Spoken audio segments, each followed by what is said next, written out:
My people, I want you all to watch this video. Watch this video from the starting to the end. Make una hear the bitter truth. Hear the bitter truth. Now, our brother Bob Manuel Umoru don come out again for this our beautiful sister, presenter analyzer, come bring all the raw information and the raw truth come out. See, as we dey talk now, Okpebhelo mind no touch ground again. Okpebhelo mind no touch ground. I wish he know if for not put hand for wetin he put hand. Now, Edo people don carry face go one side, say no to second term. Now, these 4 years na him come get now. Make una watch this video. If you get anything, please put your comment for comment section. Put your comment for comment section. Even as we dey talk now, Jared Telebe dey threaten this our brother. Watch this video, guys. Say this. I was the first person who told you all on this social media that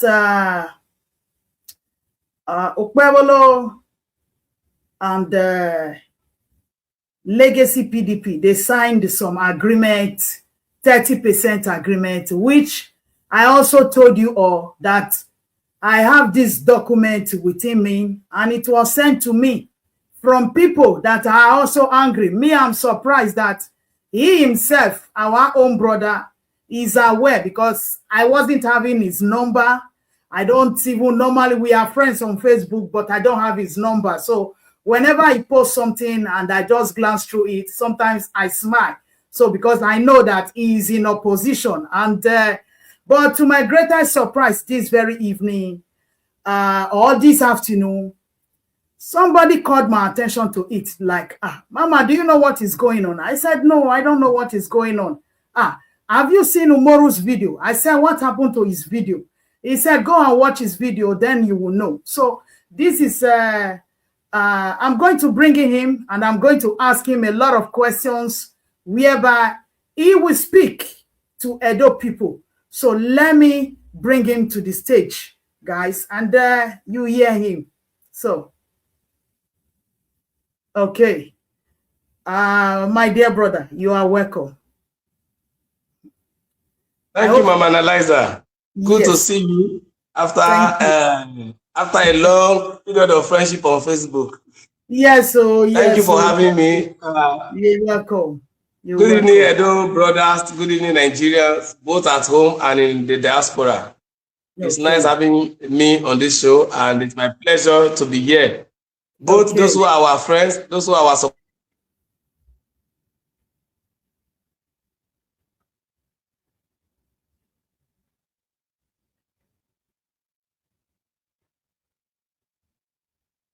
Okay. It's a network problem, guys. You know, Nigeria. Hope you guys can see here. It's Nigerian network. We know how it works. So please share this video. Share the video. I myself, I will be sharing too. So sorry about that. It's no problem. We know Nigerian situation. Yes. The stage is yours. Introduce yourself. Yes, introduce yourself to our brothers in Nigeria and in diaspora. So although they've known you, this is my first time of inviting you to my platform. I've not done this, but I'm starting it with you as the first guest. Thank you. Because I saw your video and we were like, really, what is going on? You know, we thought everything was in order. We thought everything is okay with you guys, and but we never knew that a whole lot is going on. So I will be asking questions. It's the reason you are invited, is to talk to Edo people what is really going on. I know you will not spill a lot out, that we know, but nevertheless, you can still brief at least some of us on actually what is going on. And my first question, please. I will go this way. Okay.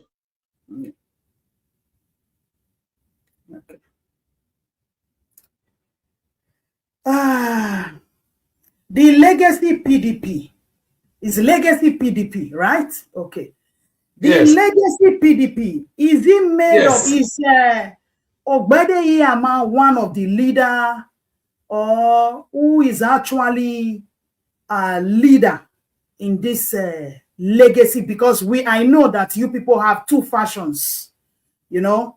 One is the side of Obaseki, the former governor, which the other side, we know that, yes, Danobi, everybody is measuring Danobi. So, but lately, we started hearing Ogbehide Ihama. So please, can you tell us, is Ogbehide Ihama among the leaders of the legacy PDP?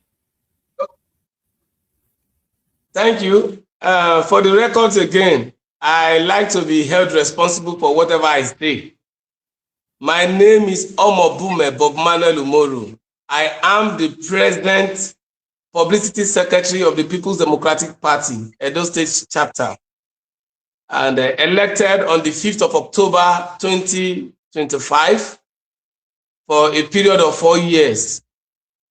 And by the grace of God, I am the spokesman for the party, whether at day or at night, and my voice cannot be silenced. Shortly after the video you watched that now connected us together on phone for the first time that we have to talk. And yes. I want to say there have been calls. Over 15 to 17 persons have called me that Jared has been ranting.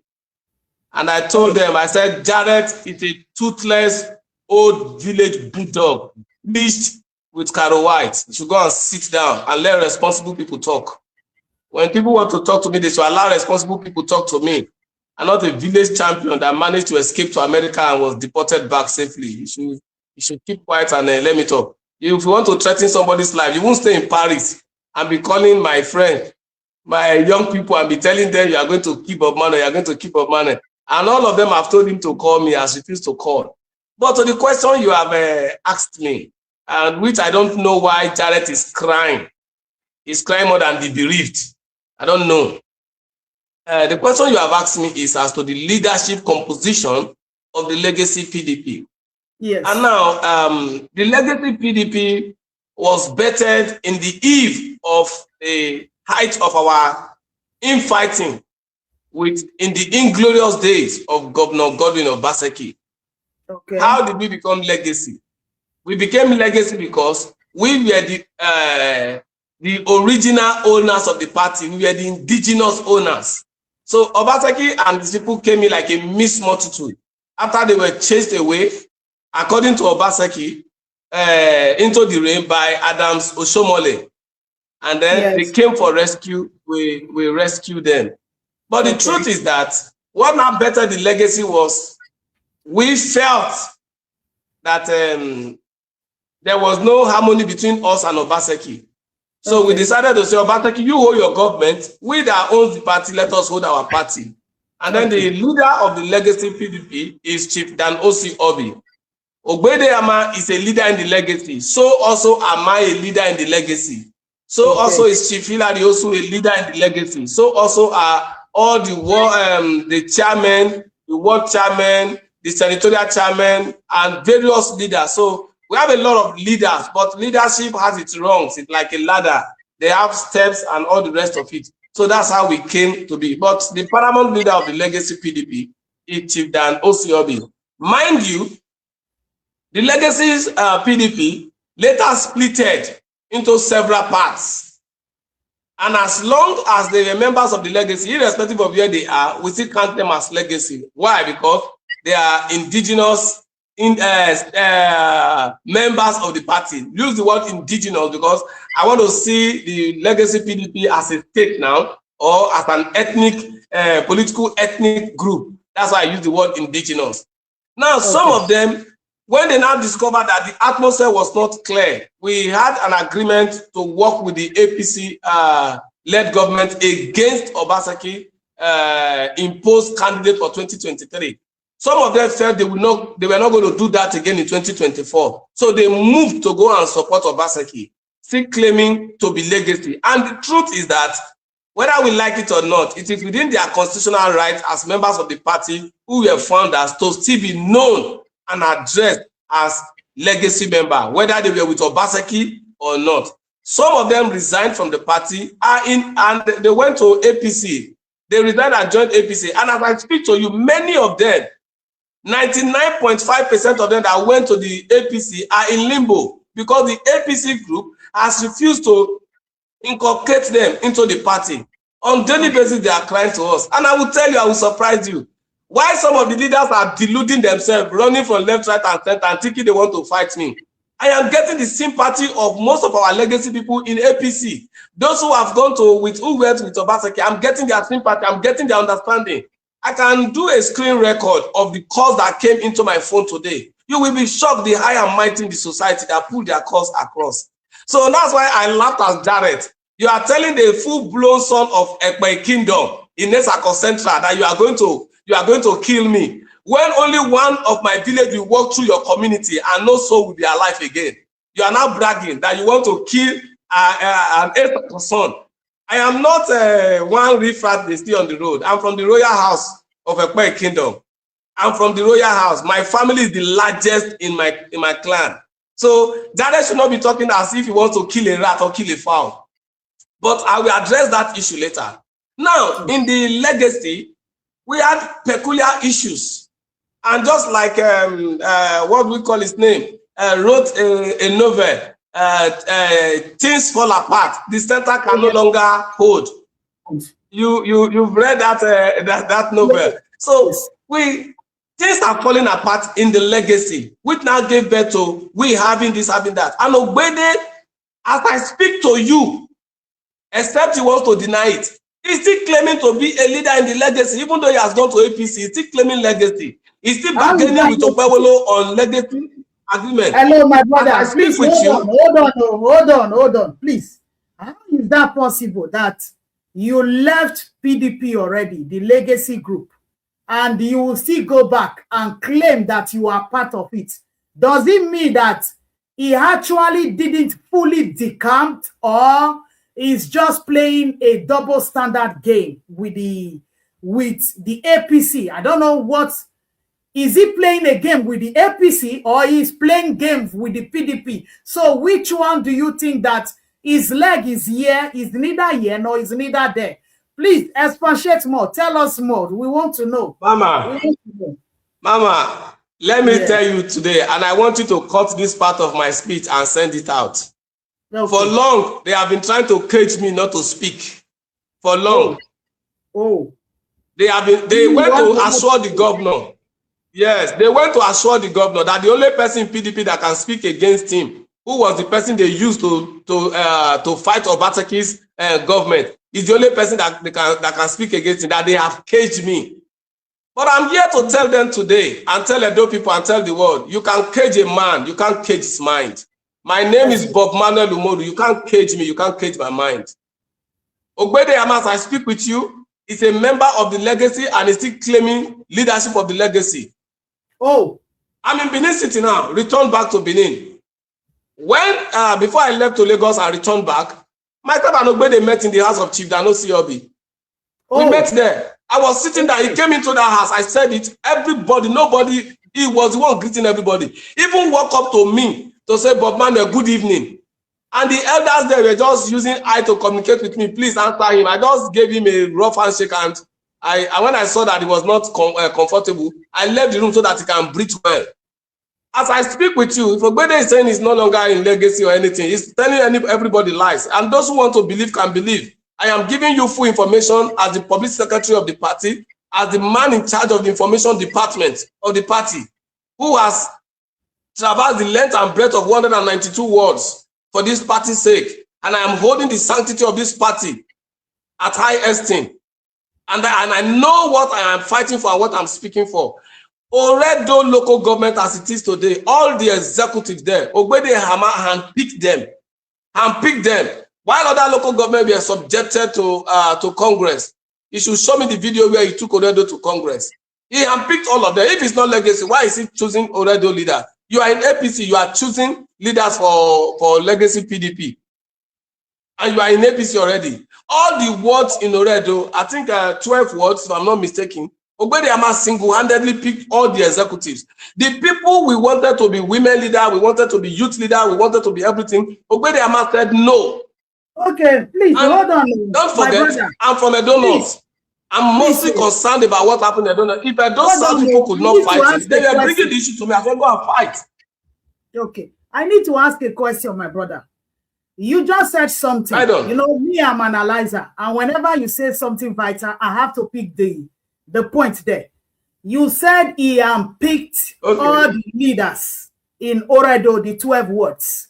Is it the leaders in APC? Put me anywhere. Is it the leaders in APC or the leaders in PDP? Which one are we talking about now? Is it APC or PDP? Please, we want to know. Mama analyzer, when I was speaking, I said it expressly. I spoke expressly. All the leaders in Oredo PDP, from the ward to the local government, Ogbehide single-handedly picked them. Challenge me any day, anytime. I dare any of them to come out and say I'm lying. I dare any of them to say that I'm lying. They don't know petitions. They don't know petitions from leaders within that place that they could not pick one person for the local government. They don't know petitions. This is so all of them, all the executives of Oredo were handpicked by Ogbehide. I am not telling you before he left to APC. No, I am telling you recently when he has gone to APC since 2024. He left to APC 2024. I'm telling you of something recent as the late 2025, the last quarter of 2025. That was when he picked all of them, handpicked. I didn't say they were elected. Handpicked all of them. Did Ogbehide not send some urchins, gathered some crowd to come and attend the Congress of the PDP Congress? His PA Ogbehide that went to APC with him. Ogbehide was in our Congress, October 5. What was he looking for? Was it not to ensure that some of the persons Ogbehide is having are smuggled into the PDP this thing? And we repelled them. The luck they were having that day was that very day I was not on ground. I was out on a family matter. So I was elected in absentia because I couldn't have left my father's event, an event to honor my dad. I wouldn't have left it for political activity. No. So that was the reason I was not on ground, and I was overwhelmingly elected on that Congress. Okay. So I know what I am saying. I'm not speaking from this thing. As to why they are scared of me talking, well, they have to deal with it. This period, I'm out. I'm hale and hearty. I'm going to speak. I'm going to let everything out. We are going to talk. And I challenge any of them. If I have put out any information that is false, you have two options. To either engage me here or you go to court and seek redress. And I will answer you by the grace of God. I will. Okay. I haven't gone through because I'm going to allow you to speak. I won't stop you. It's only when I hear something vital like the leaders in PDP and you explained now to Edo people, to Nigerians at large, that even his own person was among you people, you know, in October to do the meeting and all that. Okay. Let us go to the state governor now and the agreement now. Was Wike present during that 30% agreement? Was he informed? No, Wike wasn't there. Wike wasn't there, but Wike had the knowledge of that agreement. And the reason they don't want me to speak is that if the matter gets to Wike, this governor will be in trouble. A governor that sees Wike and is kneeling down like a child, Wike will now know that there is an agreement, agreement that you are not keeping to the agreement. I don't know what they are telling His Excellency Nyesom Wike, but I can tell you that this matter will end on his table, because I'm going to go far on this matter until it gets to the table of Nyesom Wike. I will go far on this matter. He should tell us, because the reason we supported Okpebhelo was because Wike was involved. Wike was involved. Wike was not on seat when the agreement was signed, but is privy to the agreement. His Excellency Nyesom Wike knows everything, because they later went to tell him. Now, in January 2025, when I raised dust to why the secretary that we all agree was going to come in as the SSG was not given that secretary after we have made an agreement. They started trying to shut me down. They said they don't want Wike to hear it because if Wike hear it, this governor will be in trouble. If Wike hear it, this governor will be in trouble. And I said, why will a man enter into an agreement that is not ready to keep? This was not just an oral agreement. It was a signed agreement. And His Excellency Alhaji Umar Ganduje was there. He was the principal witness to this document. It was done in his private office. So if the governor is not keeping to the agreement, allow me to cry out. Let Wike come in. Why are you people scared? And that was where I started suspecting foul play. Only for Ihama to make a statement to me one night, and I will never forget. He said, everything he has taken personal to the governor has done them. The only thing the governor has refused to do is the agreement of legacy. And I said, allow me to question this governor. Why he's not keeping to legacy agreements? Okay. Does it now mean, now that you just mentioned something now, and I'm going to ask this again, does it mean that the agreement is between Ogbehide Ihama, his own personal gain, and the governor and Jared Tenebe? That's another. Is it something that you like us? He said he has met, Okpebhelo has met his own personal request. You understand? Except for one. So I want to know if the agreement is just personally between the two of them. No. Or it's for the entire agreement. No, the agreement is an all-encompassing agreement, and it doesn't border on the personality of Ogbehide Ihama. It borders on legacy as an entity, legacy as a group, legacy as a political enclave. That was what the agreement focused on. And the agreement was all about power sharing, like a unity government, that what we are doing is that we are coming together for state unity. APC, you will produce 70%. The legacy PDP that helped you to power, because we didn't want Obaseki to have a successor, we have 30%. Okay. And remember that prior to this time, some of the gray line in that document were shared out. And some said it was Albert that shared it. Some said it was even you that shared it. Some people mentioned Dr. Alassan's name. They mentioned a lot of persons' name. And they were asking me, and not the rest of it, that it was Mama Nalaida, Albert Obaze, Dr. Alassa. They started mentioning them, Dada Massis. All of you were the one who were sharing it. And they wanted to know from me if those things were true. And I answered them like Jesus. I said, my hour has not come. When my hour comes, I will subject myself to the media for scrutiny, for questioning. Now that my hour has come, am I not here with you to answer the question? You are now here because today is the first day I got your number. You know, we've not spoken. I just saw you on Facebook, but I have never done that. So today I got your number to speak. So for them to think that you are the one, no, we don't talk, we don't speak. So today is the first time I'm having time to talk to you, to speak. Even I got your number from somebody in France who sent that number to me. So that is it. Let us go back. I want to read, though. I want to read. And these things I'm going to read, they are about 8. And please, you will tell us the one the government or the governor, Okpebhelo, have met, or the one he has done. Okay. So, legacy will produce SSG. That's number 1. Legacy, 30% of special advisor. That's number 2. 30% of commissioners. 30% of board chairmen, secretaries, and members. 30% of LGA chairman, vice chairman, secretary to LGA, councillor, speakers at LGA, parliament. Okay, number 6. 30% of special assistants. Number 7, 30% of senior special assistant. And number 8, legacy to produce chairman of EIRS, which was given to Bankole. So my brother, so far so good. How many of these listed here has the governor met, fulfilled for the legacy PDP based on the agreement?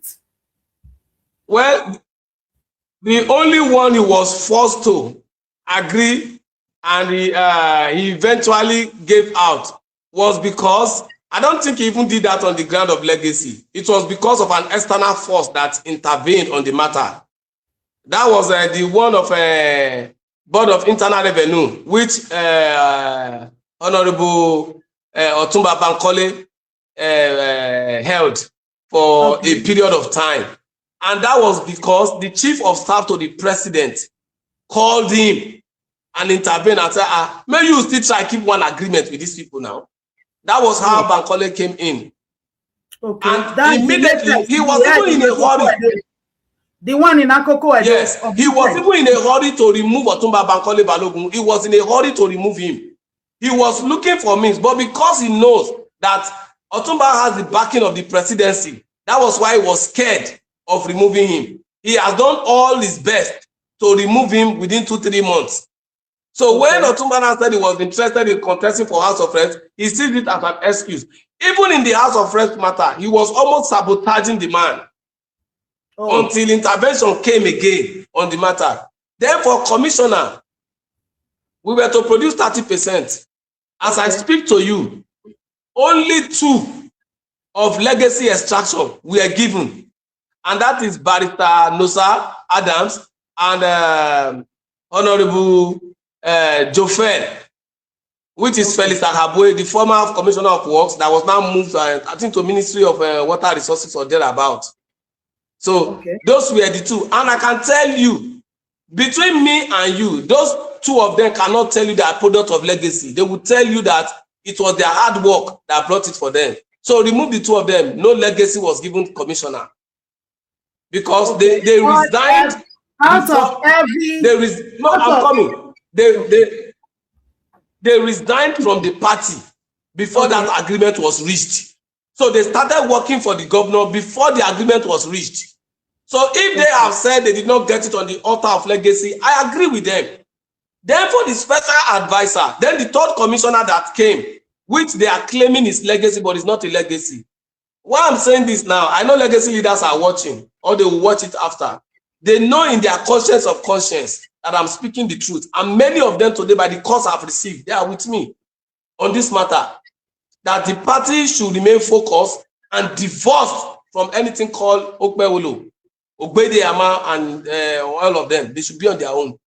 Okay. The other person that would have been a legacy, Estos Ogbefun's name from Okpebhelo was penned down to be the commissioner. For Okpebhelo to represent legacy, because they've shared the local government. Ogbehide Ihama brought his cousin, Paul Usebo, from UK to come and shortchange the people of Okpebhelo. And that's why you heard that I said Okpebhelo APC can decide to be done this. Okpebhelo legacy can decide to be done this, because how do you sit down? Somebody who is not from your local government is imported or exported or jacked into your local government to take your political appointment for a party or a candidate he never labored for. When we were campaigning was not on ground, when we were voting was not on ground, when we were doing all the legacy fight with Obaseki, it was not on ground. Okay. Then the special advisor, I would not say he granted to the special legal advisor, because we are not. Boogie is not a member of the legacy PDP and is not a PDP member. He's an appointee of Ogbehide Ihama. He's a worker with Ogbehide Ihama. He is not a PDP member. Yes, I'm aware that Boogie is from Esako Central, from the same ward with Chief Dan Osiobi. I'm aware of that. From the same village with him. I'm aware of that. Okay. But Boogie is not a product of legacy. So, and again, another thing I want to say here is that maybe you may want to question me on that. Now, if the governor now said he has met anything on legacy, I am challenging the governor, Governor Monday Okpebhelo. Hear me and hear me well. My name is Bob Manuel Umoru. I may respect you, but I'm not scared of you. I'm only scared of one person in heaven and on earth. That is God. But I respect every human being. Because I have the understanding. Whether you are threatening to kill me or not, all of us will die one day. It's just a matter of time. Of course. I have lost people. I have lost people who are close to me. I have lost them to the cold hand of death in sickness. I've lost them to accident. I've lost them to kidnappings. I've lost them to many things. I've lost them to sudden death, to heart attacks. So I'm not scared of death. Both you that is saying you want to kill me and the rest, my great leader that I respect so much, Chief Tony Aneni, is of blessed memory. Yesterday he was with us. Today is not with us. Zakawano was with us in 2020. Where is Zakawano? He's of blessed memory. A lot of persons have gone. Even the Ward 5 chairman that was killed on the day of Ogbehide Ihama senatorial primary, when as Ogbehide Ihama killed the man's wife face to face in the past how many years, has he seen that face to face? So I am saying this now to the governor. If the governor said he has given legacy SYZ, I'm challenging the governor to come out openly or through any of his aides to come and mention the names of those appointees that are serving in his administration that are of legacy extraction. And he should also be able to produce evidence that this person worked for him during this campaign. Then, I also want to reply to the governor, and I'm still going to do it in my follow-up video. I am challenging the governor. I've been hearing some noises from all corners, from his appointees, from his friends and the rest, that the governor said on a monthly basis is bankrolling legacy PDP. He's giving them money in millions to maintain the structure of legacy PDP. Please, Mr. Governor, I challenge you within 48 hours to publish all accounts. Publish all accounts you have been paying to. Bring all the statement of account, all the receipts of whose account you are paying to. If it is my account, bring it out. Because no money is coming from the governor to the legacy PDP. I hate when people sit there in position of authority and they lie on innocent people. If you are giving money to anybody, open now and say it out. Because this matter will get to wicked stable. I will be on channels. I will be on ITV. I will be on EBS. I will be on Arise TV. It's just serious. When I'm done with all the series of social media, I will then begin to engage on the conventional media. So they should not say there is somebody somewhere that is bankrolling me, that is doing this, doing that. I am only saying that the governor should come out now and come and prove to us who he has been giving money, who has been bankrolling. Because after I did that video today, some persons called and started saying legacy should not be ungrateful. The governor is the one funding legacy. Where? Bawo? Which of the legacy? Which of the PDP? Does the governor have any of the internal workings of the PDP on his table? If he's giving money to Ogbehide Ihama to fuel already PDP, he should not generalize it. Meet Ogbehide Ihama and hold him responsible for whatever money you are sending to, or anybody you are sending money to. The governor is not responsible. Now, the governor has been making calls to my leaders today that he thought they said they have tamed me. Mr. Governor, let them not deceive you. Nobody, dead or alive, can tame Bob Manuel. He's not a goat. Tame me? How? I decided to keep quiet for the right time to come so I can speak. I don't just speak anyhow. My video today, I just got a point. Was the internet not silent? I got a point. Please hold on. You said the governor called. Called as in what? To reply to your video or what? Because why am I asking this question is that one, there is a recent event in those states, in Benin, at the Ogbehide Stadium that has to do with little kids, you know, that got involved in tear gas. Till now, our governor have not spoken about it. So it's surprising now to me that you are telling me that the governor called some group of people to say they want to tame you, they want to like cajole you, or they promise to press you down, or they promise to keep you in one corner so that you cannot speak at least about whatever he's doing. Because why I'm asking, because it sounds so strange to me. Why our governor that we've not heard his voice on some certain things that took place that involves little kids at the Ogbehide Stadium. And I'm getting to hear now that even the video you did this afternoon, like you are just stating now, that the governor called some people. So our own governor can call people, but he cannot speak about what happened to innocent children in Benin City. Please go on, my brother. Let the people hear what actually happened. On the issue that happened, the unfortunate issue that happened at Ogbehide Stadium and the deafening silence that the governor has paid to it, it shows the premium he places on human life, especially the life of our children. I mean, when he said it during the campaign, we thought it was a sleep. It wasn't a sleep. When he said I will provide them with insecurity, it was not a sleep. His own people, somebody who is quiet on kidnappers, kidnapping his own people in Edo Central. They come out at broad daylight, morning, afternoon, night, go to hostels and pick students, go to communities and pick people, as if they are picking prisoners. He's quiet. Why do you expect him to talk on Edo South that is not his home? He is even silent. He's deaf to his people's cry in Edo Central. You expect him to speak on Edo South that is not his home, where he's trying to see how he can enslave them. He said he wants to conquer Edo South, according to him. He called some of my leaders, called all of them, and started ranting and making noise that he thought they said they have me tamed. He was even the one sending the videos to my leaders. He was the one sending it to them that, look at what your boy is saying, this and that and this.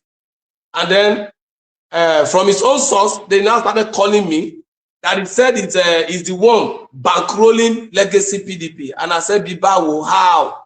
Bankrolling what?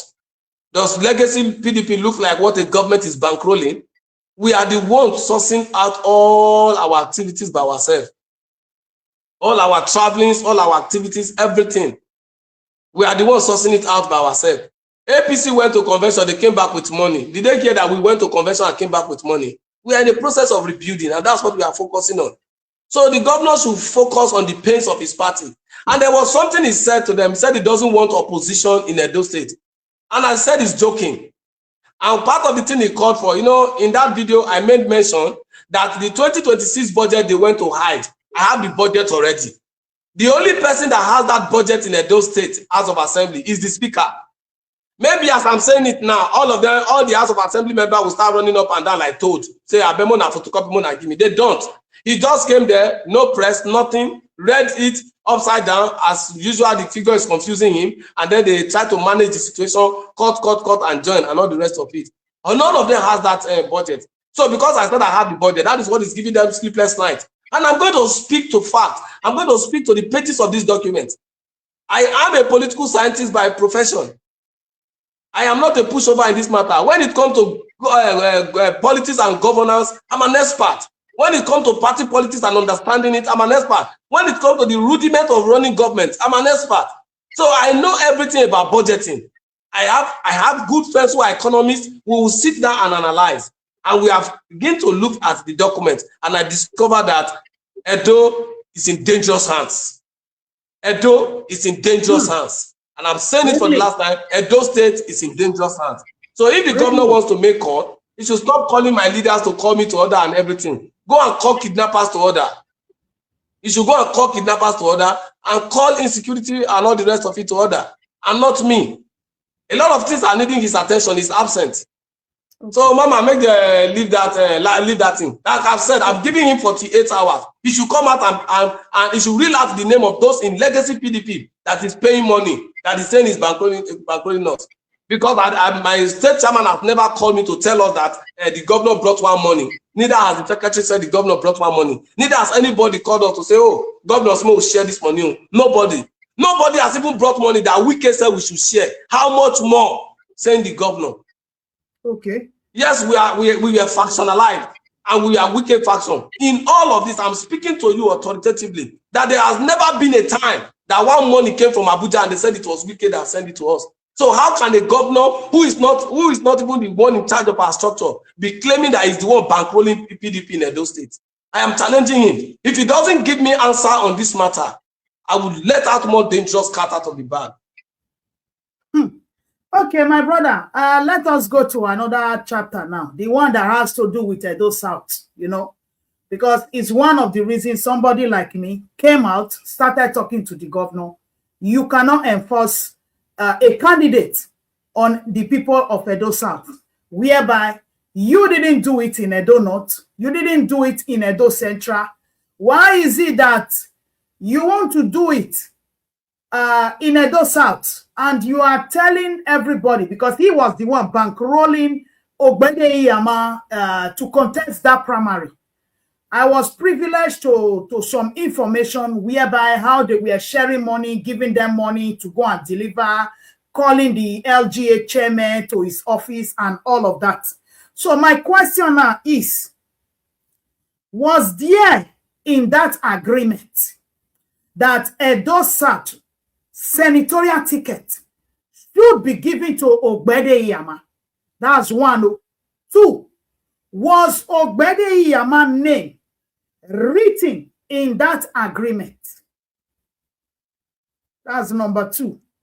Well, as to Edo South, the senatorial ticket, there was nothing like Edo South senatorial ticket first on that document. What we have is one senatorial seat for Legacy. So Legacy could decide to say they want Edo North if they have met. Legacy could say they want Edo Central, or Legacy could say they want Edo South. Secondly, the ticket itself never said this is going to be the beneficiary. There was no name of beneficiary to that ticket. No name. So when Ogbehide was deluding himself and confusing himself, as usual, he's always confused. And that's why whenever he goes to, there is conflict. That he's fighting for the agreement that his name was to be given. No. Ogbehide Ihama's name is on the document, but only as a signatory. Okay, that's the only place his name appeared. Yes, as signatory. Now, there were two of them who signed for us. Ogbehide Ihama signed and Chief Hilary also signed. Now, Chief Hilary also was to be the SSG. The same Ogbehide Ihama truncated it. Now, the man whose name is there is not laying claim or fighting that it's under most for him to be SSG, or it's even under most for him to take any appointment. He has never said anything concerning the appointment to date. Ogbehide Ihama is the only person fighting. So if we should now say, let us claim right, where we want to claim right, does Ogbehide Ihama have the right, the nerves, the guts, the temerity to come and be asking for position? The Niger Delta Power Holding Company position that was given to him, Executive Director, Strategy and Commercial, that office deals with dollar. That's enough pacification. We are pacifying. What else does he want? Must everything in Legacy revolve around Ogbehide Ihama? So there is no part of that agreement. But I have, like I said, I'm challenging him. I'm challenging the garrulous Daretenebe with those hippopotamus lips of his. I am challenging him. I'm challenging the sitting governor, Monday Okpebhelo, and I'm even challenging Chief Hilary, also the present secretary of Legacy. Like I said before, they should bring the document and come and challenge me, Bob Manuel Umoru, that I am wrong. They should bring that document to come and say, oh, this is the section of the document that states that Ogbehide Ihama should be given Senate, and I will clap for them, and I'll be the one to head that campaign.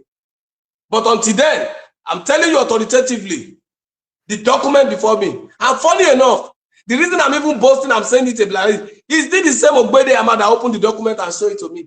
The same Ogbehide Ihama. Okay. When the going was good, he never knew that it was going to be greedy. It was going to be this. I am not fighting for this thing.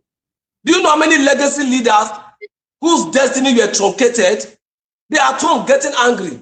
You know what 30% of a government is? All the legacy leaders in Edo North, Edo South, Edo Central, all of them will be happily to be in government. I was not even ready. I said I was going to hold the tentacles of the party. I will serve at the party level. Okay. My brother Umoru. Okay, what about, I'm going to ask this question though. It might be funny. The PDP that Okpebhelo said is vesting into APC against 2027. Are they from the Legacy or is just from the side of Obaseki? Because now you are saying that the Legacy PDP, they are at home and they are very hungry. Is the reason that I'm asking this question, because I was even privileged to know that somebody in Edo Central who happens to be a former senator was given 8 councillorship slots as a welcome development or welcome into APC, you know, exactly. From PDP. So which of the PDP is benefiting now? Is it the Legacy or Obaseki PDP? I want to know. Edo people, we are interested to know. Is the people benefiting now is the Obaseki's PDP. Marcos, okay. And what's the other guy's name that was alleged, the one that was arrested to Abuja, that was alleged to have shot the aide of Senator Monday Okpebhelo. Yes. I've forgotten his name. I think something. They are not of legacy. They are of Obasanjo. They were the people who fought him and almost had him shot. I know you remember the person's name. Yes, there was a time that we are. He was a former local government. He was a former local government chairman, and he was a boy to Jared and to Marcos. Today, he's special advisor to the governor on youth matters, if I'm not mistaken. When Marcos decame, they gave him a special advisor position. That was the same person that was taken to Abuja, alleged that almost shot assassination attempt on Senator Monday, where his aide, Inspector Alko Onu, was shot dead. To date, we are yet to get justice. The people who were alleged to have killed your aide, they are now in your government. The people who fought you from beginning to the end, they are now in your government. Senator Clifford Odia and what's his name? Honorable Friday Tula. We are all on the page insulting the same governor. Today, where are they? They are with him. Now, this is what they are doing. The most potent political group, as far as those state is concerned, is the legacy. Now, the governor and Jared are posting that they want to weaken the legacy. That if they weaken the legacy PDP, they have succeeded in weakening the PDP. So our people who went to APC before now, we are kept in limbo. They were not absorbed into the APC family and the rest. Why the rest of us who have been suffering in PDP are asking them to come back, that come let us rebuild our house.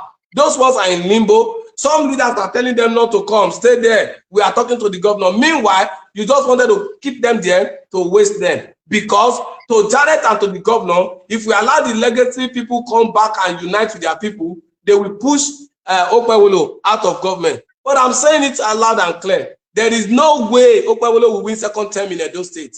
Okpebhelo is a one-term governor. Anybody that wants to hawk transformer should go and hawk transformer. I am saying it on all authority. Okpebhelo is a one-term governor. If he wants to cry, let him cry. If Jared wants to cry. And the biggest insult of the day was for somebody to tell me that Jared is going to contest governor after Akpakomita. Who is Jared? The senseless Jared? The Jared that move up and down like a crazy person who threatens people's life up and down. As the those state turn to a banana republic where idiots from nowhere can just come in and say they want to be governor. Jared to rule Edo State. I'm waiting. We are here. We are waiting. Let Jared come and contest for governorship in Edo State. Let us see who we vote in. If we are going, if we cannot be bereft of people to represent us to the point that we will now go for a Jared whose brain is like an albino color. Sorry to albinos, I'm not insulting your color. A Jared whose brain is not different from a melting something. You are saying Jared is going to become governor because after Akpakomita is going to Edo North. Who told you that is the political calculation? And even if we go to Edo North, who told you that it is Jared? Jared is from Esako West. The last governor was from Esako West, which is Osomole. The rest of us in Edo North, are we going to serve Esako West? Are we going to say Esako West must continue to produce the governor? Who told him that? We have Esako East, we have Esako Central, we have Akoko Edo, we have Onwa East, Onwa West. All of these people have the right to claim. And we have not even said, the party has not even said this is where it's going to. The PDP has not said this is where it's going to. APC can like to throw their own to anywhere. Okay. So that is my own everything there. The legacy we are talking about that voted for the governor, those legacy are not carried along. Those agreements that they made with those legacy are not made. Okay. Instead of him to carry the legacy who supported him, Okpebhelo started aligning himself with Obaseki PDP. That's what you are telling us. Yes. Now. It is Obaseki PDP. Baby politicians that cannot win their awards. Hey. Baby politicians. Hey. When Clifford Odia was decamping to APC, what was the population that followed him? When Itula was decamping to APC, what was the population that followed him? These are spent political forces. They are reduced political forces. They can't call for 1,000 persons, except they buy followership. Clifford Odia today cannot stand up in Edo Central and call 500 people, and 500 people will answer him. The worst he can gather is people from his unit, maybe 50 people. Same thing with Titula. These are spent political forces. Their time has passed. And then you left the people that suffered for you. Mama, let me tell you.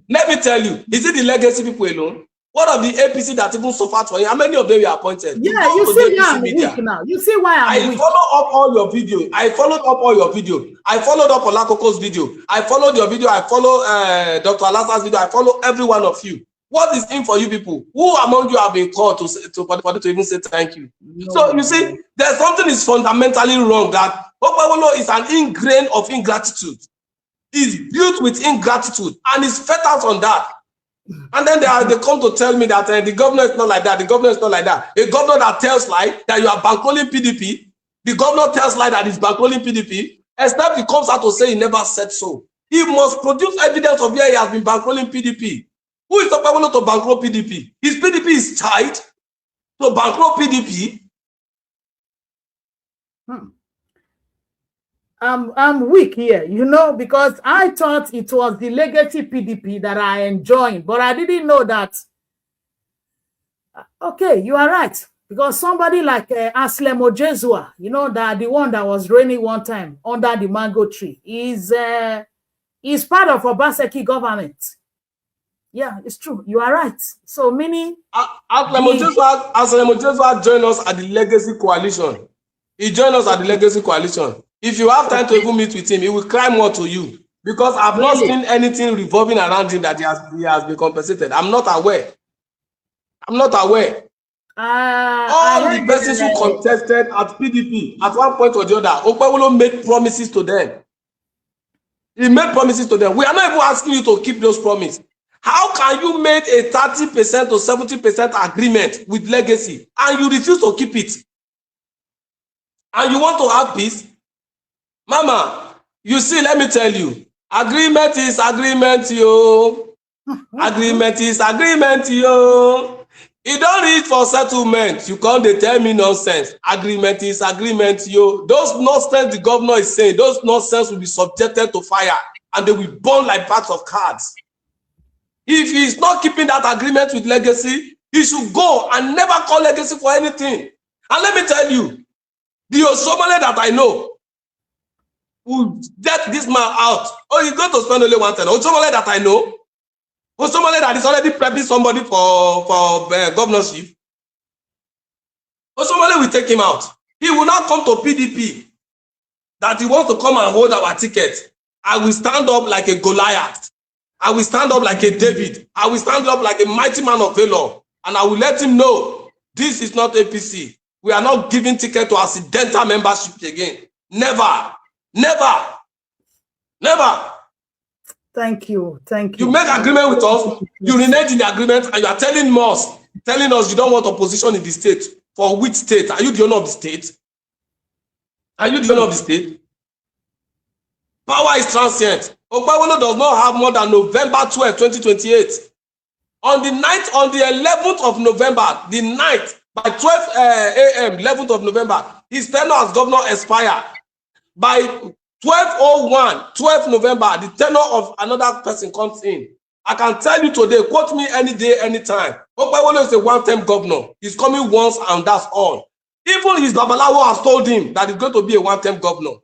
Wow. His own Babalawo has told him that he's going to be a one-term governor. So we should forget all these rhetorics. We should forget the rhetorics. That's strange. That's strange. Somebody is just writing nonsense here. Osai Keme, you know, you are answering a fella here. Osai Keme, I'm just warning you. So you see, I know you're Benin, and I'm calling you out with it. So you are not to speak for Obaseki. Obaseki is a former governor of the state. So anybody can call his name any day, anytime. So you have to be careful. Okay? Okay, there is another question now I want to ask. I don't know if you are aware of it or you know about it. Do you think the APC leaders in Edo State, were they aware or they were privileged to this agreement? Do you think they were aware? Because what I know, it was Jarrett Enebe and Okpebhelo. Jarrett was as an acting APC chairman. And Okpebhelo was the candidate of the APC. He wasn't even the governor then when this agreement was signed. And none of the state leaders were there. Even the likes of Oshomole, the likes of Odubu, the likes of Pastor Sage Ezeyamu, you know, let me just say, the movers and shakers of APC that we knew back then that these are APC, because Okpebhelo, they come from PDP. Let me say 3 years now, was part of PDP. I don't know which side, whether Obaseki side or the legacy side, that I don't know. But I knew that Okpebhelo came from PDP about 3 years ago. You get me? So signing this document, because I find it kind of is strange, is very shameful, is a letdown that the party leaders were not involved. They were not involved. And then you have Jarrett as an acting chairman then. Wasn't even the chairman, as an acting, because Kone Imuse was the chairman. Although he resigned because he wanted to be a governor. You understand? So, do you have any idea whether APC leaders, the likes of Oshomole, like the names I just mentioned, do you think they are aware or they are privileged to this document that you are talking about? This 30% agreement? Well, in fairness, whether Oshomole had the copy of the agreement, I don't know. But Oshomole is aware of the agreement.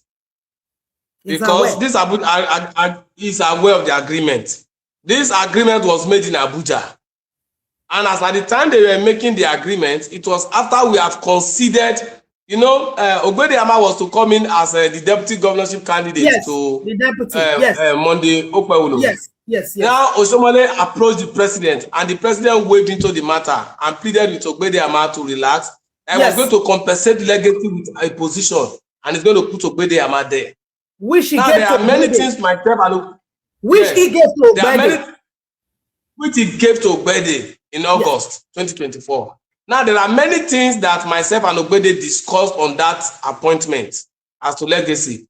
I also want to challenge Ogbehide with this, that Ogbehide should call one legacy leader that he has used this same position to say, leader, take this 5,000 manager. One legacy leader. That we know we have many of them who have companies that if they are even qualified, say, okay, I have given this to this person, or I have asked this person to bring a letter, let me give them employment, or anybody. I am challenging him. Oshomole is aware of the details of that agreement. Really? Pastor Sage Ezeyamu was not in Abuja. I am not privy to it if he has the document, but I know he must have been aware that there was an agreement reached, because maybe perhaps they would have said it or they do this. But what I know actually happened was that Jarrett and the governor tried to conceal that thing away from a lot of leaders. But when they now had Oshomole online, I think at the point they opened up to Oshomole.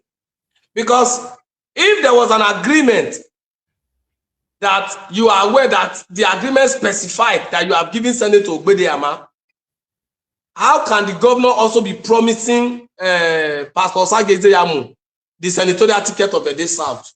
Because I'm aware, on good note, that while they were talking, the governor said he has promised Pastor Sage Ezeyamu for stepping down for him, that he had an agreement with Pastor Sage Ezeyamu to go to the Senate.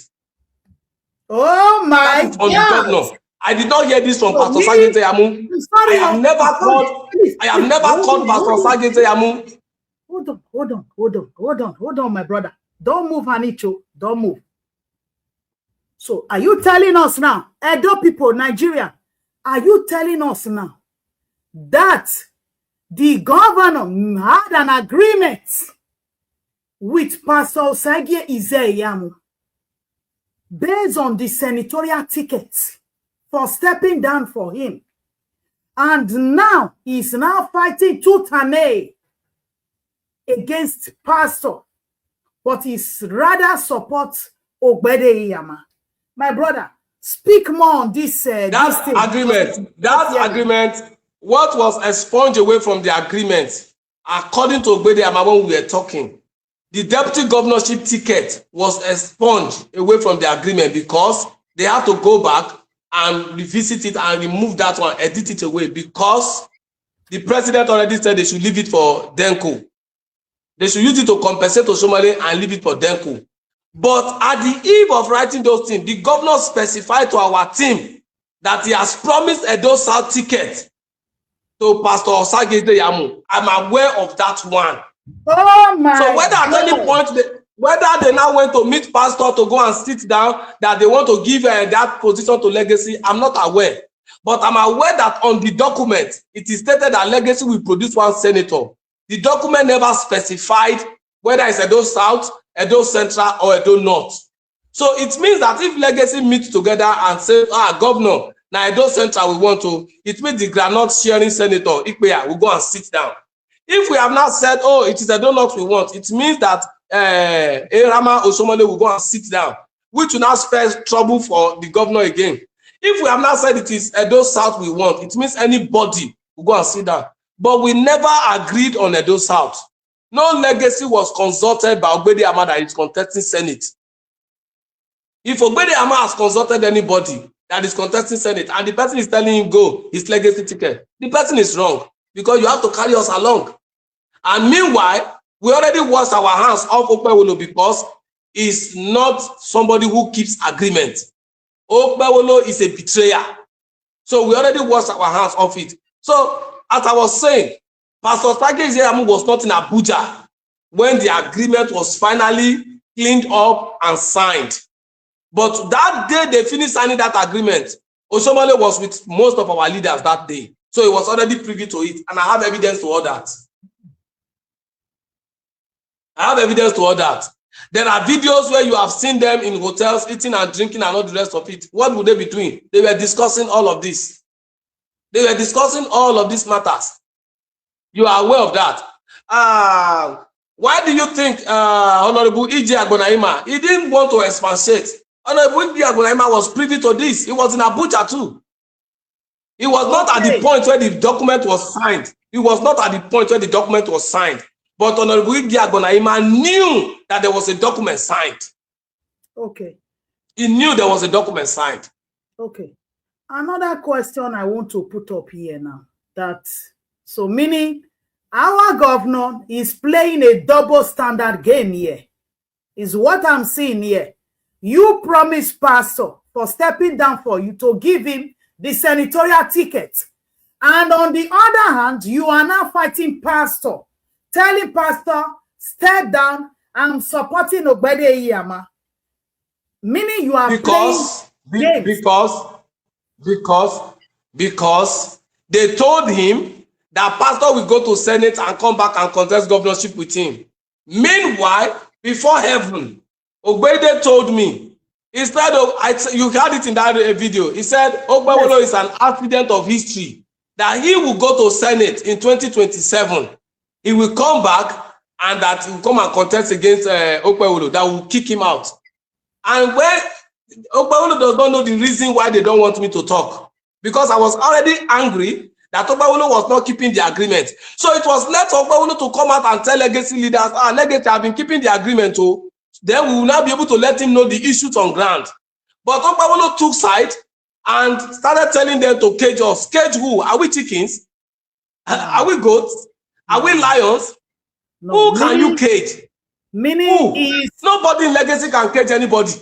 Okay. Nobody in Legacy. So when Okpebhelo is servicing some few people, those who is telling out to cage you people that will be speaking out, meaning those ones are the ones benefiting from him. From the look of things, that is what it is. That is what it is, because Legacy leaders are not interested again in Okpebhelo. We have moved on. We have our party to build. We want to reconcile our people. A party called PDP is the strong party. Any day, anytime. Their fear is that even when they know that they are in power, they still know that the people belong to PDP. They are having that nightmare. It's ringing on their head. It's giving them political insanity. They are not thinking straight because they know that Edo North, Edo Central, Edo South is PDP. Pastor Sakese Amu can tell you this. All those people forced it on ground. Let me tell you why Pastor is enjoying Edo South. It was because of his years of service to PDP. And most of the people who are still following Pastor, they organically followed him from PDP. Those of them are still, even though they are in APC because of Pastor, they are still apologetic to PDP. If you go to Ogbehide, you go to everywhere in Edo South, all the 7 local governments. Go to Umode, go to Orionwo, go to Okpebhelo, go to or the 2 of yours, go to Eko. They are PDP people. They are PDP any day, anytime. So that is their fear. So that's why they don't want that. They don't want that us to be free. And we said no. We have divorced you. You go now. You are now in government. Let us face our party. We survived Obaseki 4 years. Obaseki went his own. We went our own. So we have worked. We have worked Obaseki out of government because we didn't want him to have a successor and become a godfather. We said no to godfatherism. That was what we just played in essence. And then we brought you in. You are not keeping to agreement. You now said you want to cage us. Cage who? Bawo. How? How? Okay. Another question here, my brother. Another question, because some of what you are saying now, it makes me to be really, really weak, you know. But there is another thing I want to ask here. Why is Okpebhelo on head bent on delivering Ogbehide Ihama? Because the lie I was telling you now, the lie they told him, which he believes, is that pastor will go to Senate. Direct run that on him. That if you allow pastor go to Senate, pastor get population, the pastor will come back and come and contest governorship with you. A man that stepped down for you and asked you to go. If pastor have contested with him in 2024 primaries, does Okpebhelo have the nerves to beat pastor? Will he even get close to pastor? Where pastor is scoring 1,000, will Okpebhelo score 50? The man that stepped down for you, you now see the man as an enemy. Taking an Ogbehide Ihama that I know one-on-one, who is so obsessed in becoming governor that he will never become in Edo State. The chances he had to become governor, he sold it away as a birthright in 2020. These things are spiritual. You don't just step down from people anyhow, except God asked you to do that. Pastor calculated his stepping down. Did Ogbehide calculate his stepping down? When Ogbehide Ihama came down for Obaseki in 2020, that was when he lost that clout. That was when he lost that followership. Majority of our people left. Majority of our people left. So the reason now they are against pastor is because they feel pastor is a threat. Pastor has crowd. They say pastor want to contest for governorship and not the rest of it. Meanwhile, the man want to go to Senate and represent the Edo South. Ogbehide Ihama want to go to Senate not to represent Edo South, but to go and make money, to come and make money, make name, and come back and fight the sitting governor, whom he called accident of history. He want to come and push away the accident of, yes, he want to push away the accident of history so that he, who is himself, who is the accident of error, will now come in. So these are the two things eating together. It's really funny, you know. It's really, really funny. Okay, like there was a video that we saw where Ogbehide Ihama went to, when he wanted to flag off, he went to Edo State APC leaders, you know, and he made this statement. In Benin, he said it, and which I will be translating to English. He said, "Iyakoduhun bere me," you know. That was that statement he made to the leaders, meaning I went up. Up was Abuja to play this politics, this senatorial politics, that I want to become senator. I went to meet Wike. I have spoken to Wike, and Wike is in support, and Wike have aligned to it, and Wike is helping me, and Wike is supporting me. You know, based on all this is one of the reasons so many of us ran to social media and we were calling out Wike, leave Edo South, Wike, stay away from our politics. You understand? Based on the narratives of our own brother Ogbehide Ihama, Are you sure it was Wike that truly sent Ogbehide, or is supporting him, or is the one mobilizing him, energizing him to grab this ticket for him? Or there is something going on that we don't know? Thank you. To most of the people who really know Ihama, they will know Ihama is a ranting buffalo. It's a buffalo that rant and rant and rant, but when he sees a lion, he will just rant and rant and run away. I want to refer you to a video. You remember when Wike came to Benin City at the airport? Yes. Go and watch that video. Did Wike not snub Ihama?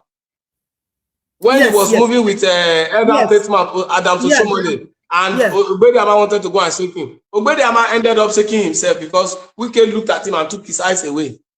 Wike that I know, if he's cool with you, as it's going, he will hold you by your hand. Even when he's talking to Soshomole, when he's finished talking to Soshomole, he will now turn to you and talk with you. But that did not happen. Now, them they find out they try to pull Wike into this matter.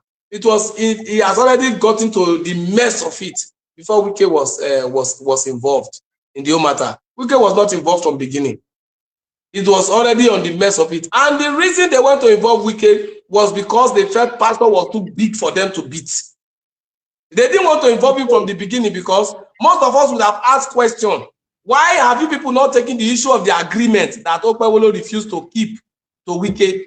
Why the issue of the Senate?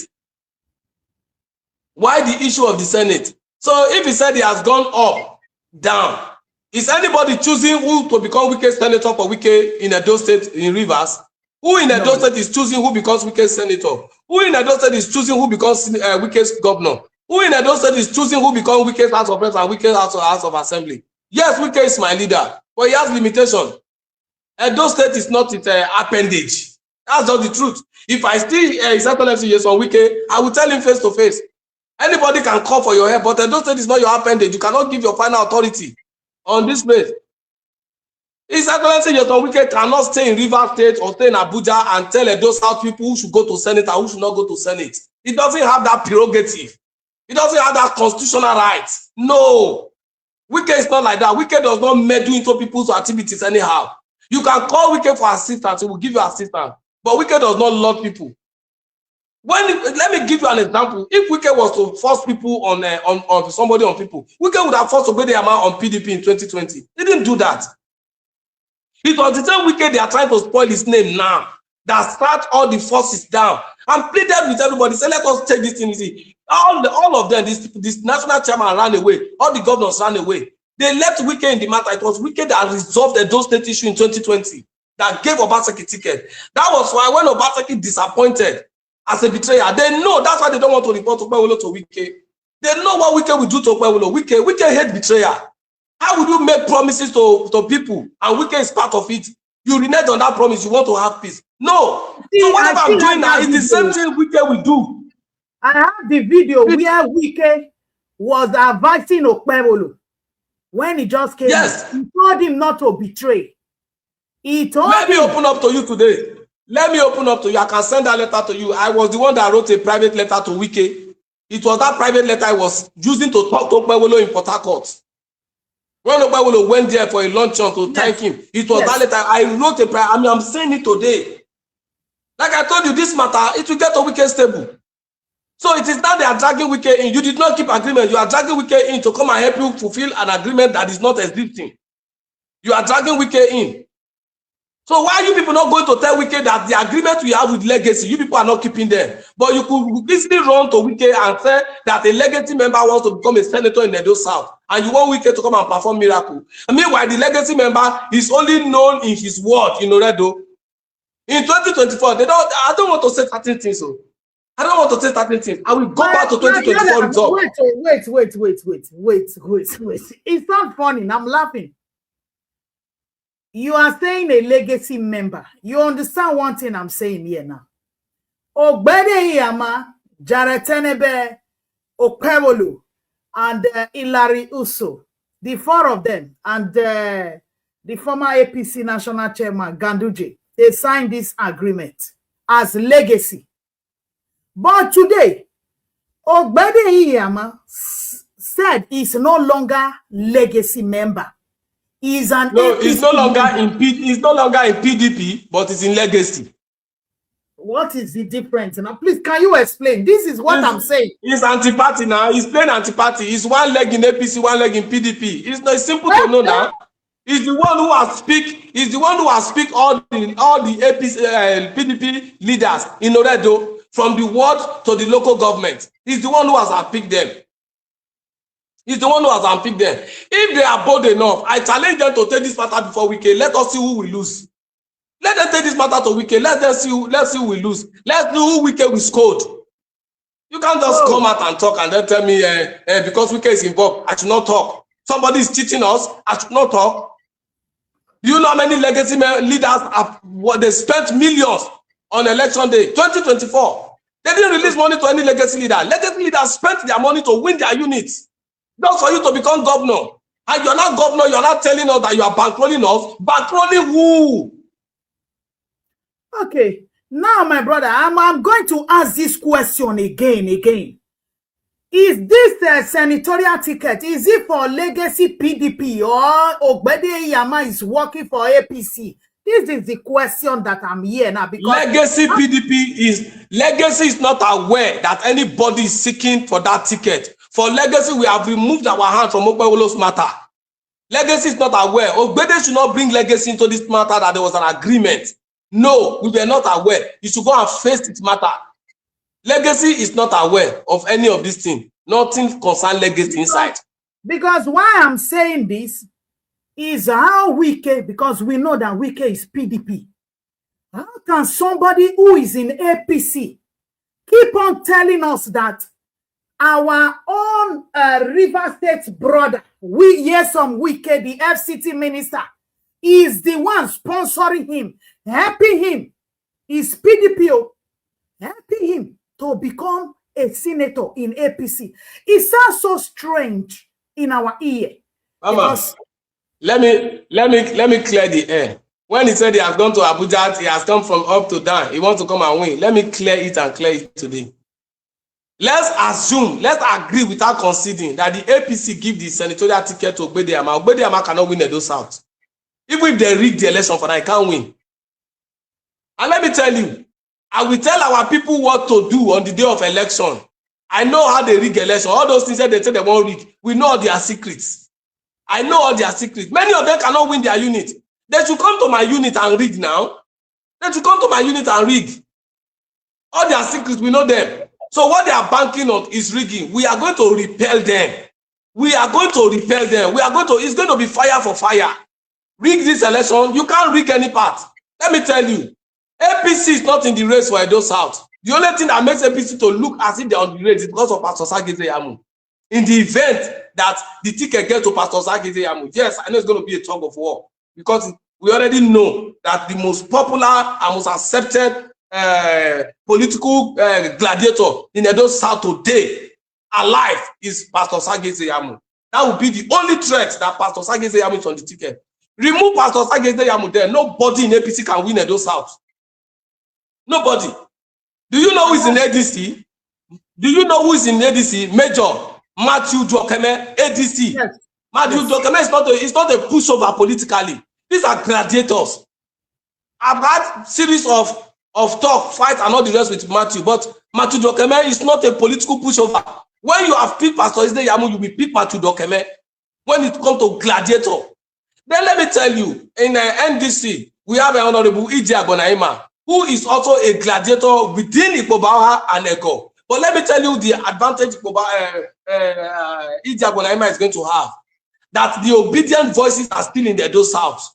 So by the time Obi is able to come down and he project Ihama, it means that the name and power and capacity of Matthew Dwokeme is what they now need to be holding the ground for the ADC. And of course, Pastor will also be pulling his own side. So it will not be to your tent, Israel. Everybody go and win in areas where you are popular. Then the PDP had their own. Now PDP is splitted. We also have been the ones in charge of the 7 local government having the highest numbers. Our house is still divided. And that is why we are bothered to say, to let our people know, in order to instill that trust in our people. We said, no, we are no longer with Okpebhelo. Let him keep his government. We want our people back. We want our people back. So I see them deluding themselves. Please, if I have the opportunity, I will even say Pastor should step aside. Let them give Ihama the ticket. Let him come to feed. Let us see if Ihama can win. Has he ever won already? He want me we talk? He want me we talk? Let's allow the sleeping dogs to lie. Okay. In order today, if Ogbehide is not calling people and paying them, how many people can Ogbehide call and they will just come out for him?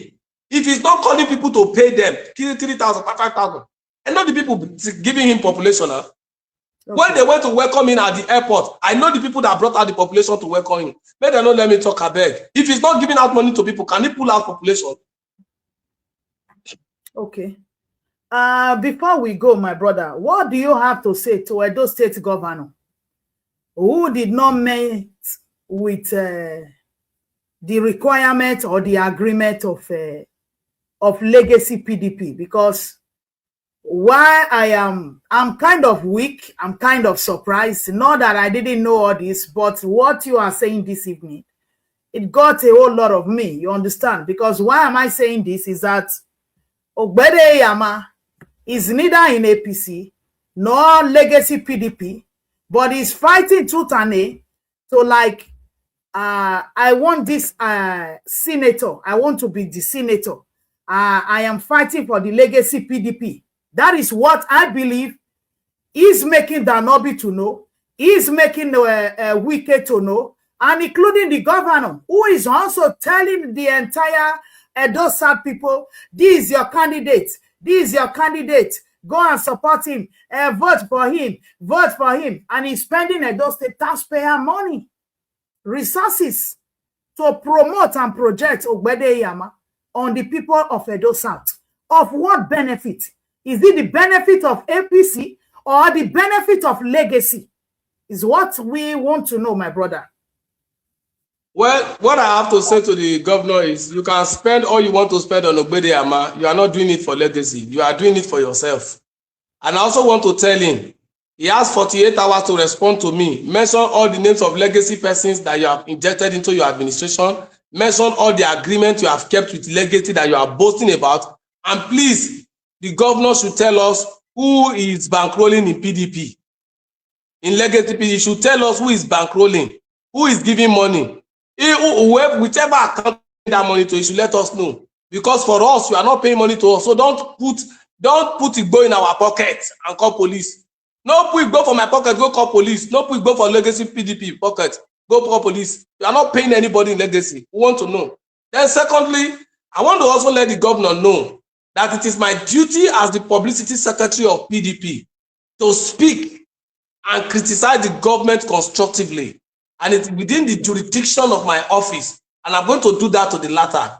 I have seek clarification on the 2026 budget, and we are going to be speaking on it. The governor should be a sportsman, political man, to accept criticism and use it to build his government.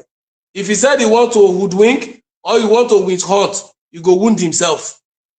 And he wound himself in the sense that his own house, after 2027 election, I am betting him this same House of Assembly will stand up against him.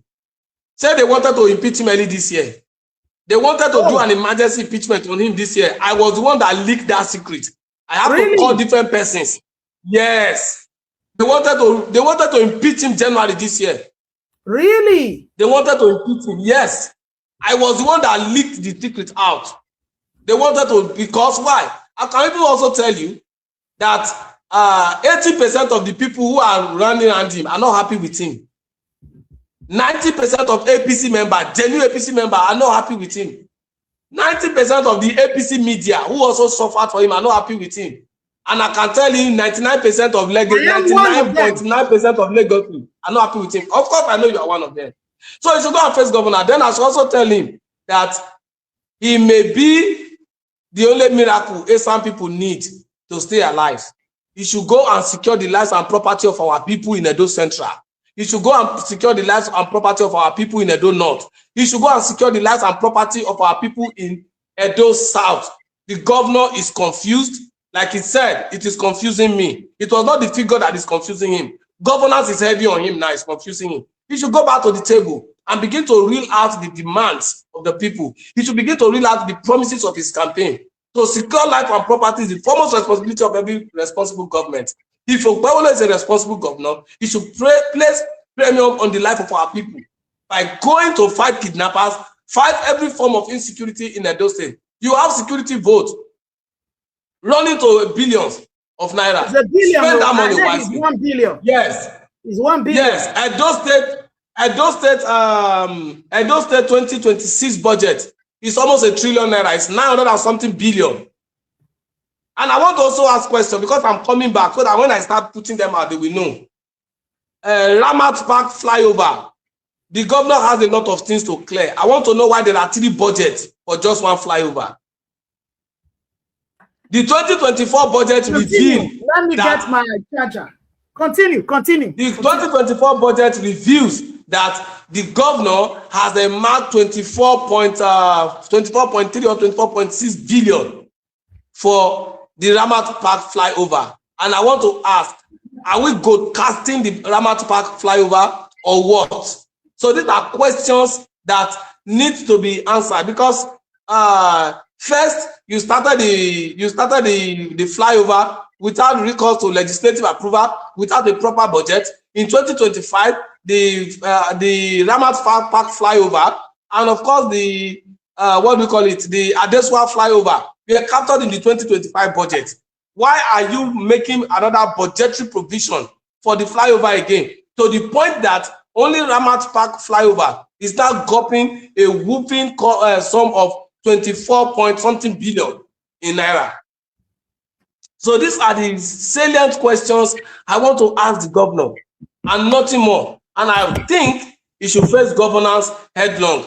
Anything outside that is not what we want. And if he's saying he doesn't want opposition in the state, the governor should wake up from the slumber. Mr. Governor, wake up from the slumber. There will be opposition in this state. You can't tell us there will be no opposition in the state. No. It is within the operational modules, the modus operandi, modus vivendi, and the manual of democracy that there should be dissenting voices. And those dissenting voices are called the opposition. I am in the opposition. I have the right, the liberty to call you out, to criticize you. And you have no option than to agree with my criticism or you amend. And I've said it, I'm going to put this government on her toe. Heavens will not fall. I'm saying it. Heavens will not fall. I will put this government to her toe. The governor should wake up and face the responsibility of governance and forget about this dark age politicking that is doing. We are not in village. We are not in Banana Island. We are not in Monkey City. Neither are we in the zoo. And we are not even in the forest. So we are in Edo State. We are members of Edo State. All of them have been ranting. I mean, they don't here. Come and carry me now. Come and carry me. I'm in Edo State here. I'll be here for as long as I want. Come and carry me. I left before. I'm back now. I'm here in Edo State. Come and carry me. Okay. Thank you, Baba. Another question, my brother. Another question. Before we go. Time is going. Oh, I thought it was your last question. I'm here. Well, one last one. Okay. What do you think of the present APC chairman? Please, can you elaborate on Jared Tenebe, the kind of man he is? I know he's from Edo North. Do you think such a man, at least with the capacity of APC, I would say the biggest political party in the whole of Africa, in the whole of Africa, we have APC in Sierra Leone, but the one APC in Nigeria is bigger than those ones in other African countries. But do you think a man like Jared Tenebe should be a party chairman, a state party chairman representing a huge political party like APC? Because for somebody before I answer your question, I want to make a little correction, and I hope you can hear me. Yeah. Before I answer your question, yes, I want to make a little correction. as at the last head count, the biggest political party in Africa as of today remains the People's Democratic Party, in spite of a series of crises and division. Okay. But it's split It remains already. the biggest political. Yeah, it's No, split plus already. the splitting, you have to still count them. No, you still have to count them because they are PDP. So what left is doing, what right is doing, all is PDP. So PDP remains the biggest and the most populated political party in the whole of Africa. Now, you asked a very salient question about Jared Tenebe, the man Jared Tenebe. Well, Jared Tenebe is a baby adult. He's a garrulous baby adult that does not have the sanity to govern any part of any organization of note in any part of Nigeria. How can we find ourselves in this age and we find a Jared Tenebe as a state chairman of a party? It goes to show or tell about the party. He has been ranting and ranting and ranting. I was expecting him to, I was daring him, I was expecting him to come to my inbox or come to my timeline and come and write. Let me give him a description of who he is. How do we find ourselves in a sane society? And then we look at a Jared Tenebe that talks before thinking. Somebody who talks before thinking. After talking, it takes him over 7 hours to start thinking. 7 hours, sometimes 7 days before he starts thinking. How do we find that kind of person to say he should come and rule over intelligent people? Does Jared in your eyes look like an intelligent man? No. Because that is white or using color white or bleaching does not refer to him as because he's white, his thinking is like a white man. No. Jared has a retarded village thinking. He has a retarded village thinking. A man that sits down to advise the governor to go and destroy the house of a legal organization. Do you call that kind of a man a sensible man? he was. I am not a member of any. I am not a member of any. I am only a member of professional body, academic professional body. But I'm aware that the Neo-Black movement house that was destroyed in Benin, it was Jared that told the governor to go and destroy it. And he's pretended over the matter. Oh, Jared. And he has forgotten that. Yeah, he has forgotten that the Neo-Black movement is a registered body. He should go and settle with them and leave us out of the matter. It's a registered body. Okay. Registered body in Nigeria, registered body in Africa. I have information of most of these things at hand. So somebody who could not understand that there's the legality, if you have issue with a body that is registered, you go to the court to seek redress and not take laws into your hands or misadvise the governor. These are the people misadvising the governor. How do you expect the governor to govern well when he has the likes of Jared Tenebe around him? When he has the Jared Tenebe that thinks like a baby, a processing baby, a baby who is processing how to take custard, take Nutrilac, take Nutribon, take Lamosa. Even toddlers between 1 month to 7 months, they think faster than Jared Tenebe. Which is true. Jared has nothing to offer. Have you listened to Jared talk? Does Jared talk like a refined man? No. Have you seen our chairman? Have you seen our chairman? You've seen the Edo State PDP state chairman. Yeah. The state chairman. Honorable Barrister Nosa Ogeva Okumbo. I go and listen to him. Fine gentleman. And a part of the call, you will see his composure. You will be in a meeting with the chairman like this. He can stay 1 hour without talking. You'll be listening to you, will be writing. If he has any opportunity to stop you, want to get your words clear. Sorry, what did you say? I didn't get it clear. He will talk, he will write. When you finish all talking, he will now respond. Before you talk, Jared will talk. While you are talking, Jared will stop you. While somebody else is talking, Jared will talk. Jared wants to be everywhere. How do they call it? Jack of all trade, master of none. There is not even a jack of any trade.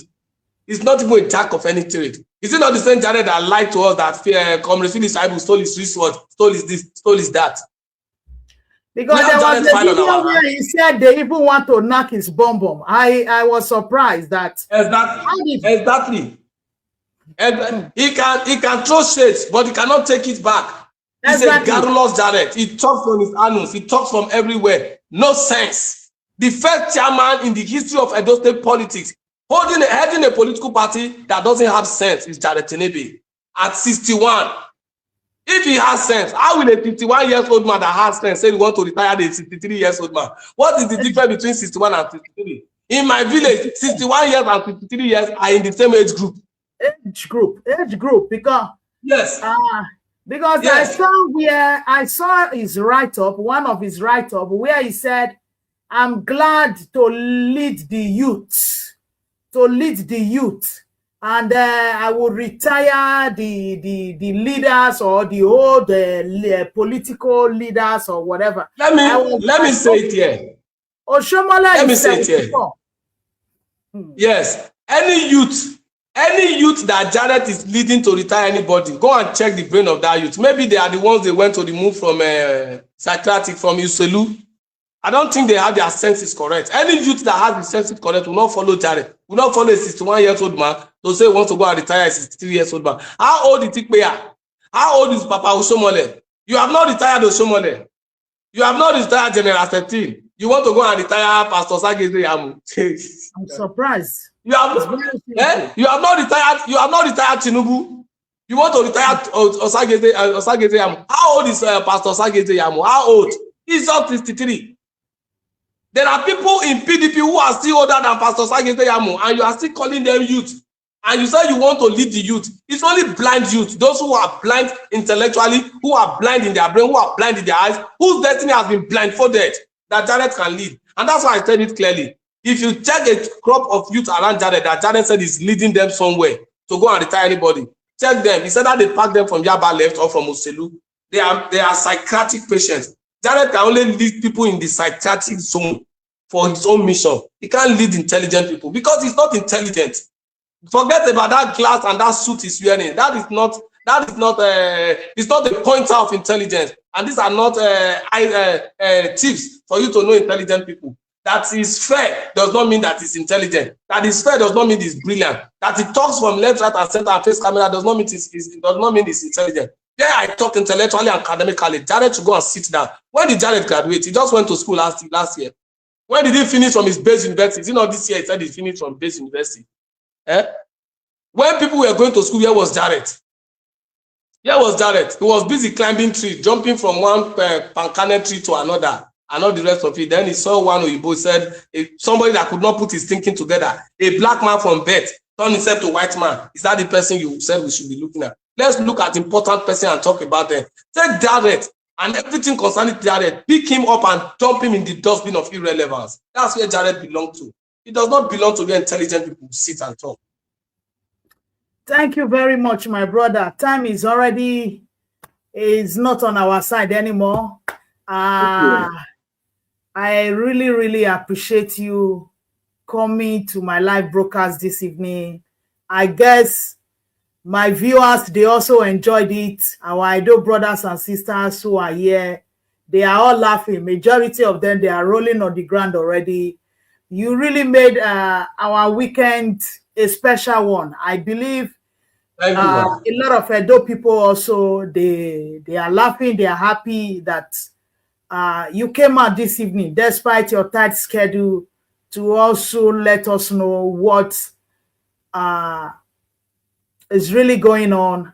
I really appreciate you, and I'm grateful. Please feel free. Thank you, any day, anytime. Analyzer call on you, and I see some certain things outside. I will still invite you and bring you here and say, my brother, come and explain this thing to Edo people. Now that I have your number, I will be disturbing you now, calling you now, because some people we are thinking,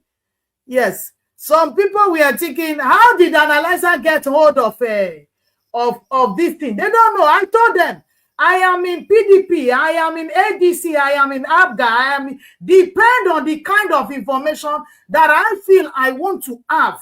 And if I want to put it out there, I put it out there. So I am glad that we were able to talk this afternoon. When I saw your video, one of my brothers sent it to me when I was doing my live broadcast in the afternoon, and I was happy. So I called you, and you said, please, I said, can you join me? You said yes.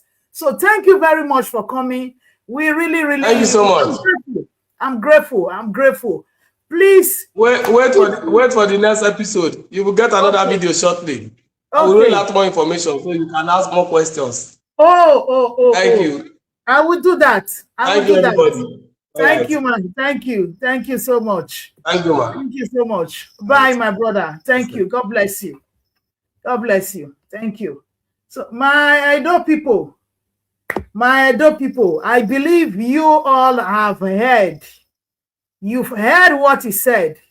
And I have so many questions to ask, but I don't want to go yet.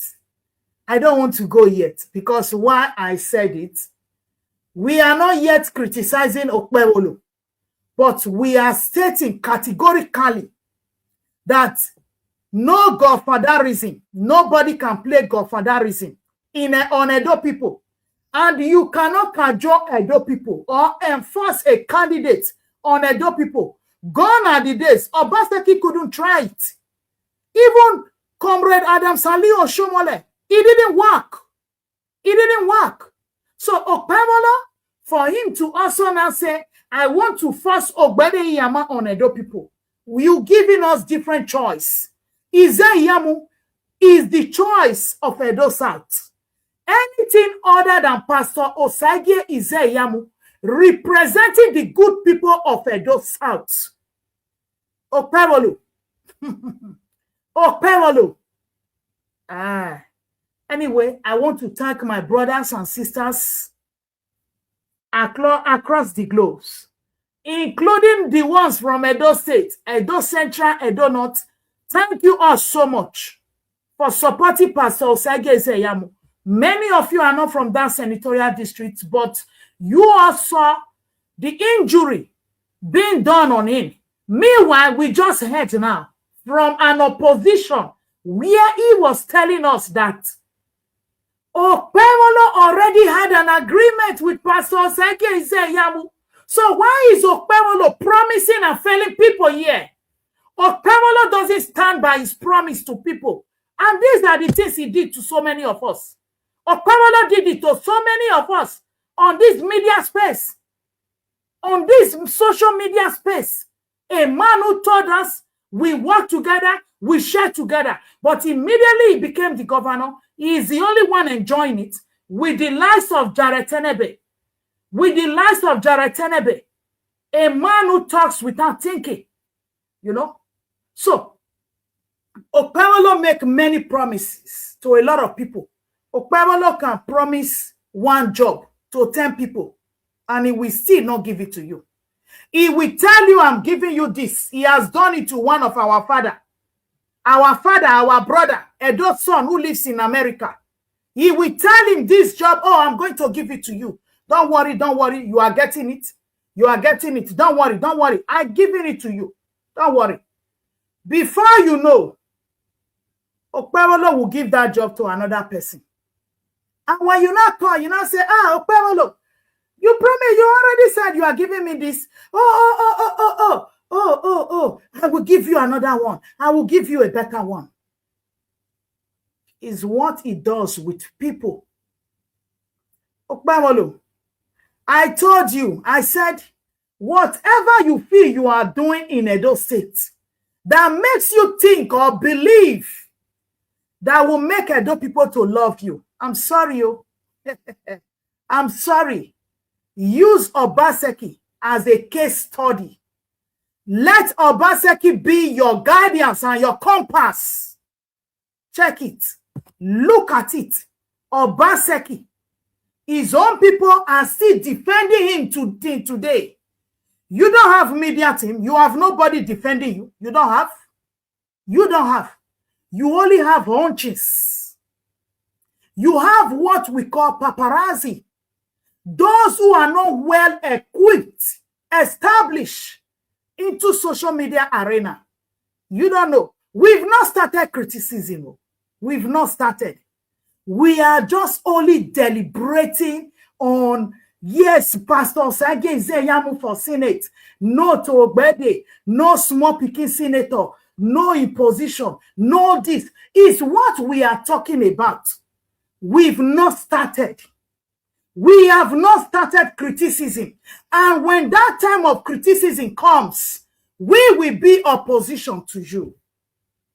Forget, oh, forget. I can be criticizing you and at the same time supporting people in APC.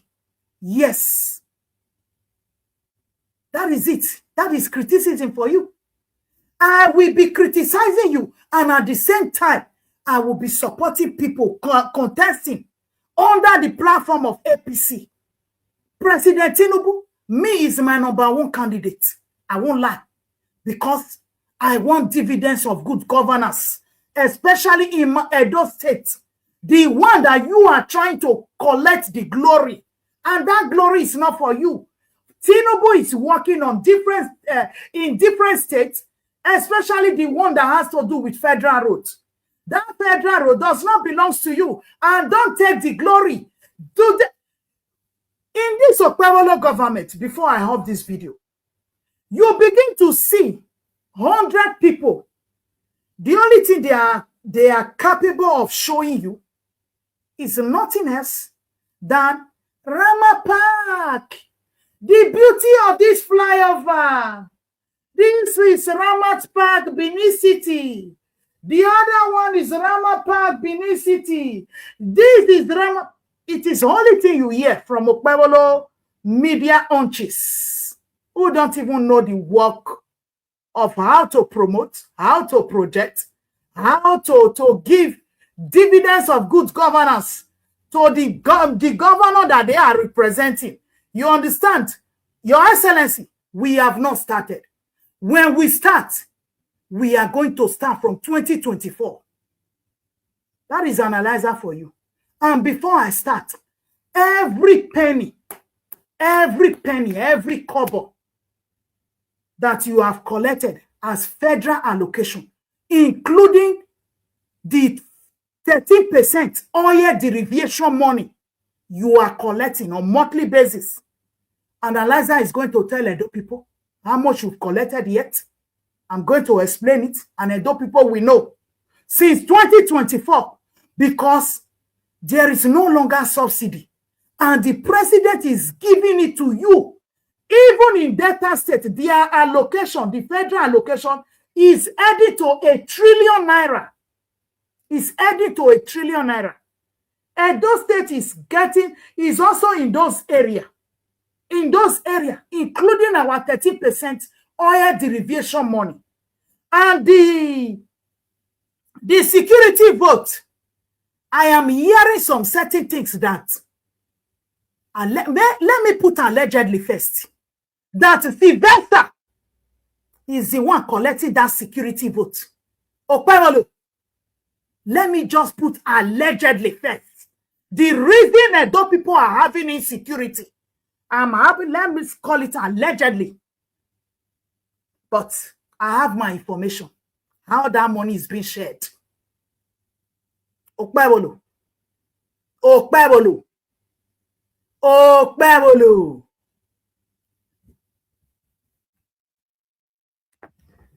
Now, so I talk and reach my people. We never start to criticize. You understand? My brother, he said that. My brother, he said that. You feel block me. You understand?